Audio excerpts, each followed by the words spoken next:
Hello, my name is Jaden, and this is my grandma Sharon Look, or I call her Oma. And what food will you be talking about today? Today, I'm going to be talking about a food that originated from Germany called sauerkraut. Sauerkraut was actually a name given by Americans because it originated as sour cabbage in Germany, and the Americans then named it sauerkraut.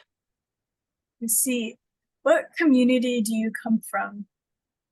I come from a community that was primarily German.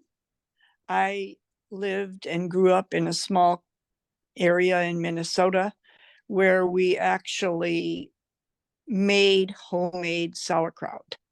Yum. Do you have any stories, practices, or traditional preparation methods for sauerkraut? Yes, where I grew up, we made all of our own food, and one of the foods that we made was sauerkraut. And so we would grow cabbage in a very large garden, and then we would shred that cabbage and put it in a very large stone pot.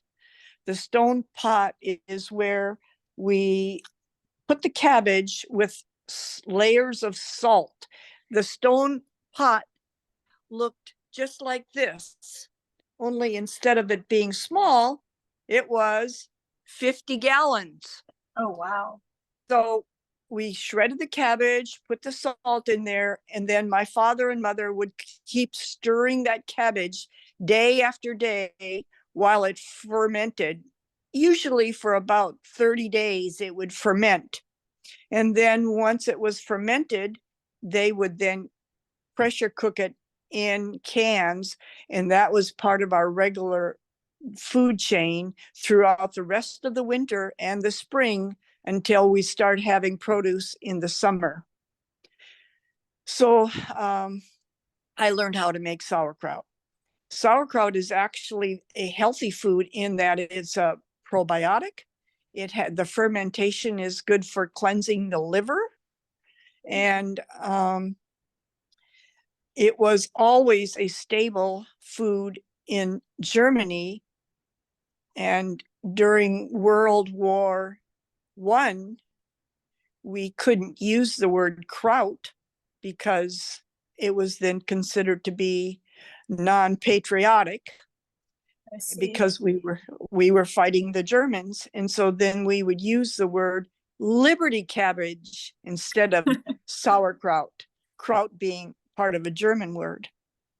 So that became part of our regular diet. And to this day, sauerkraut is still served with bratwurst and hot dogs. I believe that you still can order a $1.59 hot dog at Costco and get a side order of sauerkraut. So it's still well known in the United States. And in the fall of the year, October, we have lots of Oktoberfests. And during Oktoberfests, everybody eats a little bit of sauerkraut with their bratwurst or hot dogs. The sauerkraut that you buy in a regular supermarket is pasteurized, and the pasteurization of sauerkraut takes a lot of the probiotic features away. However, if you go to a store like Trader Joe's, they sell sauerkraut that's not pasteurized, and it's more like the homemade sauerkraut that I described.